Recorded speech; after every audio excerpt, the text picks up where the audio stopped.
Kwa majina naitwa Anna Mchome, mimi ni mnufaika wa programu ya Building a Better Tomorrow BBT na niko katika shamba la Chinangali cha Mino. Kwa kitaaluma mimi ni mwandishi wa habari.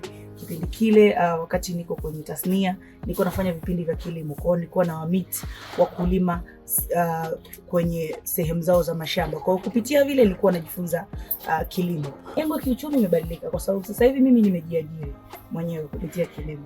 Mwanzo nilikuwa nimeajiriwa na wakati nimeajiriwa niliona fursa kubwa iko kwenye kujiajiri. Kujiajiri kutumia nini? Nikaona kujiajiri kupitia kilimo. Wakati niko kwenye uandishi wa habari, ninaenda kuwahoji wakulima. Nakutana na mkulima anakwambia kwa mwezi anaweza kaingiza milioni 20 na unaona kwa uhalisia kitu ambacho anakifanya. Kwa hiyo nikaanza kujaribu kuingia. Nikiwa nafanya na feli, nikiwa nafanya nazidi kufeli, lakini baadaye nilipoona fursa ya BBT nikaingia na kuona ile BBT mwenendo wao unavyoenda, unaanzia sokoni, unajifunza darasani. Kwa hiyo nikaenda nikajifunza kilimo. Nilipojifunza kilimo nikaweza kulinganisha nifanye nini kati ya huku kuajiriwa au nijiajiri.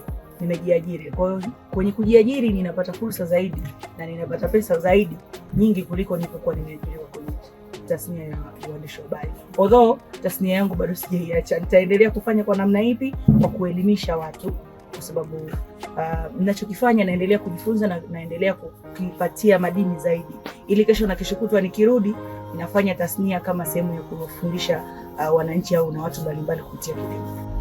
Kwa mimi niko katika shamba la Chinangali cha Mino. Hivi sasa tunafanya kilimo na kila mtu ana ekari 5, mimi pia ninamiliki ekari 5 na pia sasa hivi nimepanda alizeti katika shamba langu la ekari 5. Mji huu kama tunavyojua, mji wa Mtumba umeunganisha wizara zote ambazo za nchi ya Tanzania. Kwa hiyo kuna watu wengi ambao wako hapa. Ofisi zote ziko hapa.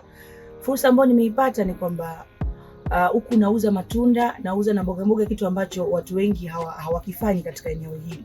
Na watu wengi sasa hivi wanakula matunda, hawali chakula, wanakula matunda, wanakula mboga, wanakunywa juice kama mlo wao. Kwa hiyo nimechukua fursa. Kwa sababu gani? Uhitaji ni mkubwa hapa nilipo. Watu wanahitaji juice, watu wanahitaji matunda, watu wanahitaji mboga za kuchukua na kwenda nazo nyumbani kwa ajili ya kufanya nini. Mtu akitoka hapa anaingia ofisini asubuhi, anatoka jioni, anakosa muda wa kupita sokoni na kuweza kuchukua vitu. Kwa hiyo akipita hapa Wizara ya Kilimo ananikuta, naweza kumpatia matunda, nampatia juice, nampatia na vitu vingine.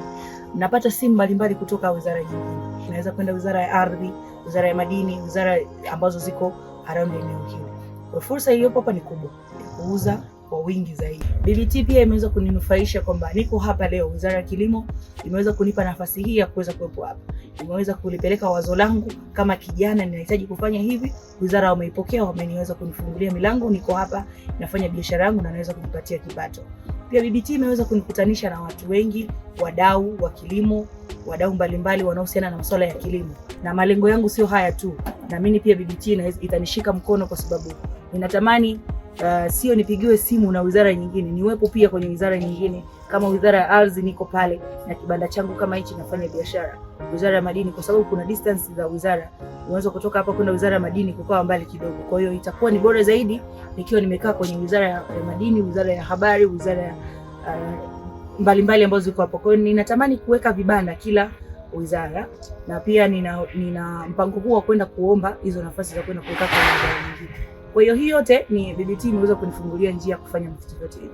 Pia mimi pia nimeweza kutengeneza ajira kwa vijana wawili, kwa sababu hapa nina wasaidizi na vijana wawili ambao wanafanya kazi hapa na nawalipa.